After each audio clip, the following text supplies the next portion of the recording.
Hello, ladies and gentlemen, boys and girls, people of all ages, sexualities, and identities, and welcome back to another Doctor Who review. Today's Doctor Who review is Lucky Day. Yes, ladies and gents, I know it's a tragedy. I'm behind on a video, but it's gonna be okay. We're here, and let's get right into the story.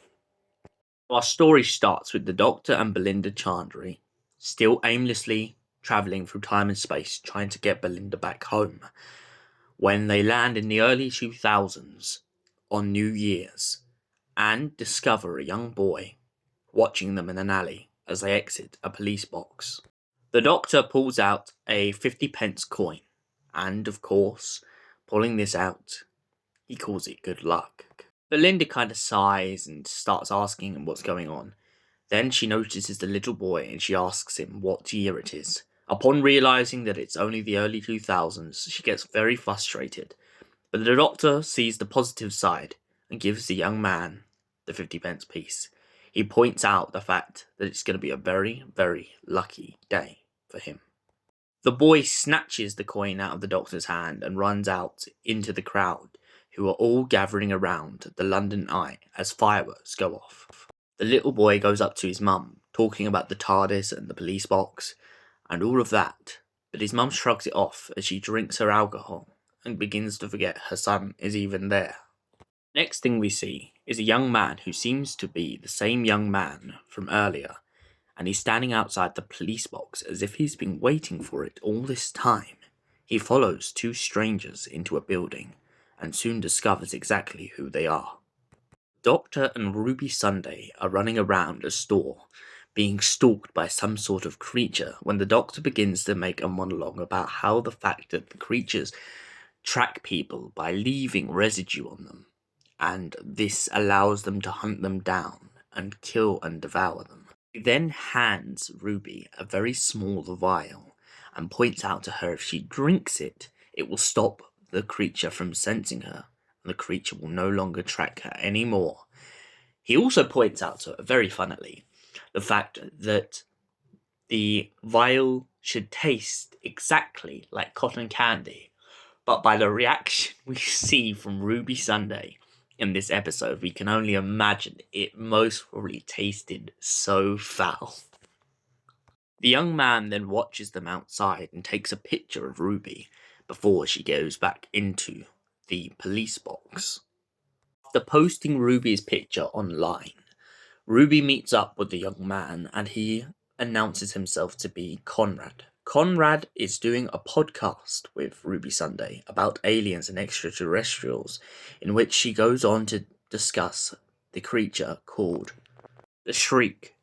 She discusses with him out on a date the fact that the creatures basically secrete themselves throughout realities and break down the barriers linking into this world. They go after people because they like the taste. He says in a very dark and sinister monologue, to which at first he doesn't think much of. Tends to shiver as if he's scared, but in reality, he doesn't seem all too bothered by the fact that she's talking about alien. Ruby hands Conrad a little vial, the same vial that she had taken for the Shriek, but he decides not to take it.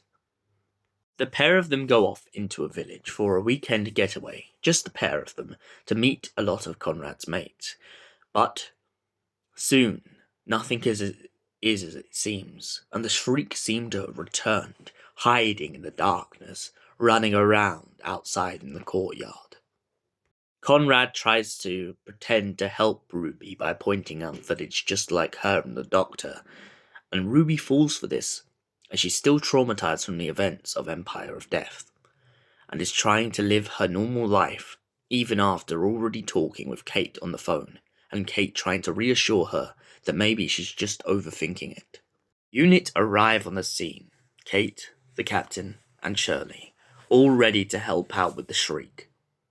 But all of a sudden, something doesn't seem quite right. The Shriek suddenly stand up and begin to move like humans, as if they're not really the Shriek at all.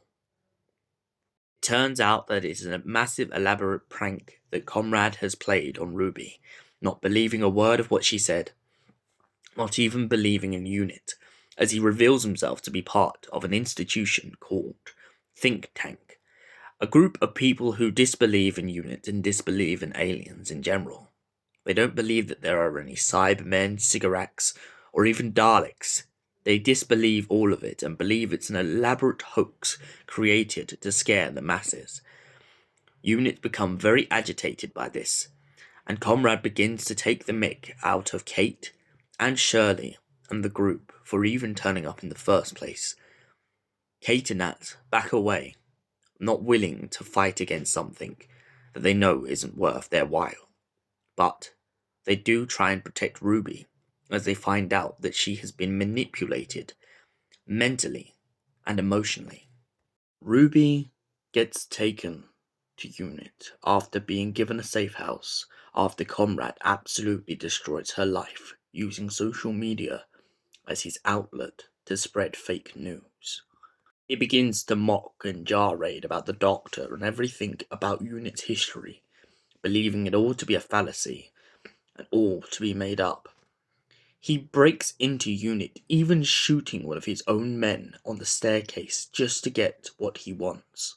Once in Unit and facing off against Kate and arguing about the history of her father, he soon realizes that he was wrong as he comes face to face with the one creature he mocked the whole time. Kate lets out the shriek, allowing it to get close enough to Conrad to teach him a lesson. He begins to mock the shriek right to its face, still believing it's all CGI and nothing more than smoke and mirrors. But soon he realizes that what he's up against is not like anything he's faced before. The shriek bites deep into Conrad's arms with its fierce claws and teeth.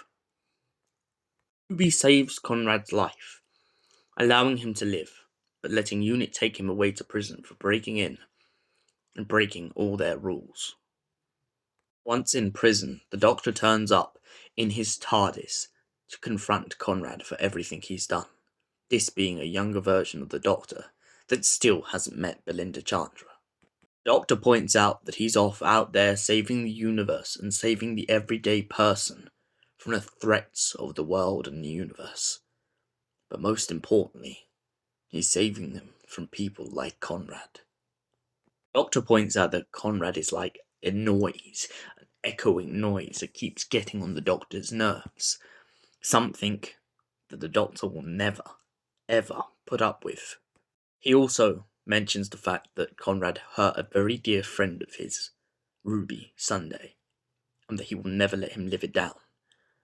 Conrad mentions the fact of Belinda Chandra, and the Doctor freaks, knowing full well he doesn't know who or what she is, or where she is, at that point in time. So, out of malice, the Doctor points out that Conrad will die alone in a prison cell at the age of 41, alone and of despair, and he'll be nothing more, not even a footstep in the sand, as he waits out that isolation. Conrad gets annoyed at the Doctor and tells him to get off his world, and so the Doctor mockingly laughs and takes off once again in his Tardis. Mrs. Flood then turns up and announces herself as the governor, announcing that she's come to let Conrad out of his cell, as after all, it is his lucky day. So what were my thoughts on Lucky Day? Well, I loved it. I loved the element that for once it's not the monster that's bad, it's more the human being. I also love this concept of using Think Tank. Now, Think Tank, for anyone who doesn't know, has a very big history in the Doctor Who universe. They've not only been in this episode, but in fact they have been here since the 70s stories with John Pertwee, causing havoc and have a very big grudge against Unit. Back to the idea of Comrade. Personally, the thing I found very suspicious when I first watched this episode, it's just the way that Conrad kind of pretty much stalks Ruby Sunday. It's not as if he's just someone like Elton, who we met back in Love and Monsters. Elton just so happened to be passing and happen to come upon the Doctor once again after all those years. Giant noise in the building and Elton goes in.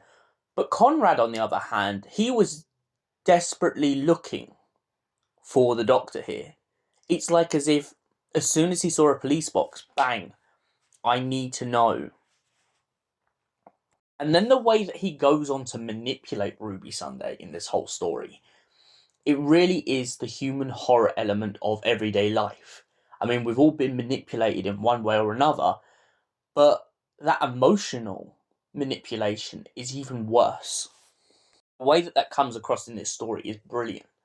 I mean, the idea of Conrad pretty much getting Ruby Sunday on a podcast to kind of reinforce this whole idea of what he's doing, and then to drag her down to a village away from her home, away from everything that can protect her, only to mock her in front of her best friends who are UNIT, and mock UNIT themselves, and all doing it on this kind of fake news outlet. It's really powerful.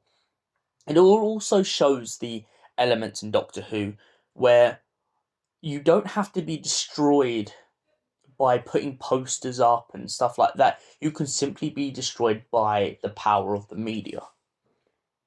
I also like, when I was watching behind the scenes of how they worked with the Shriek, this idea of making one that looks fake enough to be believable as a fake Shriek, and one that really was real, and you could really feel the horror in the room.